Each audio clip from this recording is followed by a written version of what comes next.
नमस्कार दोस्तों। एक बूढ़े भिखारी अनोखी कहानी। हर दिन एक भिखारी दरवाजे के पास आकर भीख मांगता था और घर का मालिक हमेशा घर के बाहर आते ही उसे देखकर फिर जाया करता। कई बार उसके लिए गलतियां भी बकता। वो कहता, तू जिंदा ही क्यों है? पूरी जिंदगी ऐसे ही भीख मांगेगा क्या? धरती का बोझ क्यों बना बैठा है? और कभी कभी उस भिखारी को गुस्से में वह धक्का भी मार दिया करता। इतना कुछ हो जाने के बावजूद अधिकारी के मुंह से सिर्फ यही निकलता कि भगवान भगवान तुम्हारे पापों को माफ करे। एक बार सेठ को धंधे में बड़ा नुकसान होने की खबर मिली। सेठ बहुत परेशान था कि तभी उसके दरवाजे पर वही भिखारी आया। गुस्से में अपना आपा खोते हुए सेठ ने उस भिखारी को पत्थर दे मारा। पत्थर लगने के कारण भिखारी का सर फूट गया और उसके सर से खून बहने लगा। फिर भी दर्द से कहारते हुए भिखारी ने इतना ही कहा, भगवान तुम्हारे पापा को माफ करे, तुम्हारे पापों को माफ करे। भिखारी वहां से चला गया। सेठ सोच में पड़ गए। भिखारी को पत्थर मारा, फिर भी उसने सिर्फ प्रार्थना की। सेठ का गुस्सा शांत हुआ, सेठ का मन शांत हुआ। भिखारी का रहस्य जानने के लिए सेठ ने भिखारी का पीछा करना शुरू कर दिया। भिखारी जहाँ जहाँ जाता सेठ उसके पीछे पीछे जाता। सेठ ने देखा कि कोई उसको खाना देता, कोई उसको मारता, कोई अपमानित करता तो कोई गाली देता। लोग भिखारी के साथ चाहे जैसा व्यवहार करते, लेकिन भिखारी सबके लिए एक ही प्रार्थना करता, भगवान तुम्हारे पाप माफ करें। अब रात होने के आई।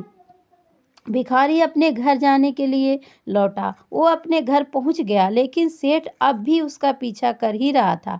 एक पुरानी टूटी हुई खटिया पर एक बूढ़ी औरत लेटी हुई थी, काफी कमजोर और बीमार लग रही थी। वह भिखारी की पत्नी थी।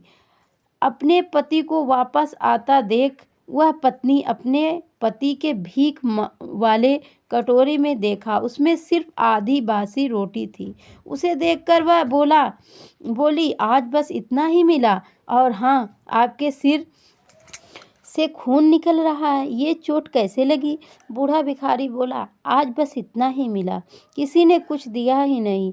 सब ने गालियां दी और एक नए पत्थर भी फेंकना स्टार्ट किया, इसलिए मेरा सर फट गया। एक गहरी ठंडी सांस लेकर बूढ़ा भिखारी फिर से बोला, यह मेरे ही पापों का फल है। तुम्हें याद है, कुछ सालों पहले हम इतने अमीर थे, क्या कुछ नहीं था हमारे पास हर चीज जरूरत से ज्यादा थी, लेकिन हमने कभी दान नहीं किया। और उस भी बुरा हमन उस अंधेरे भिखारी के साथ किया जो हमारे द्वार पर भीख मांगने आया करता था। बूढ़ी पत्नी की आंखों में आंसू आ गए। वह बोली, हाँ, हम उस बेचारे अंधे के साथ बहुत बुरा करते थे, उसका अपमान करते थे, उसे खाने के लिए रोटी की जगह कागज दिया करते थे, उसका मजाक उड़ाया करते थे और कभी कभी मारा भी करते थे। मैंने कभी उसको रास्ता नहीं दिखाए।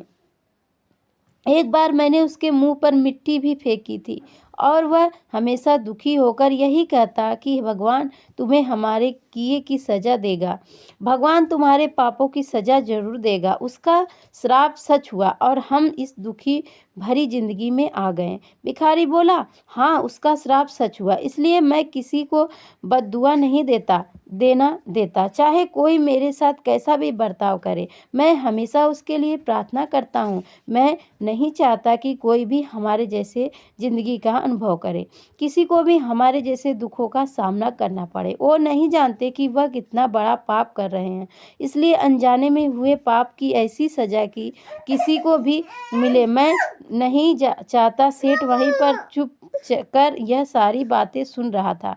अब उसे सब कुछ समझ में आ गया था। भिखारी और उसकी पत्नी ने वह आधी रोटी मिल बांट कर खाए और भगवान को धन्यवाद बोलकर सो गए।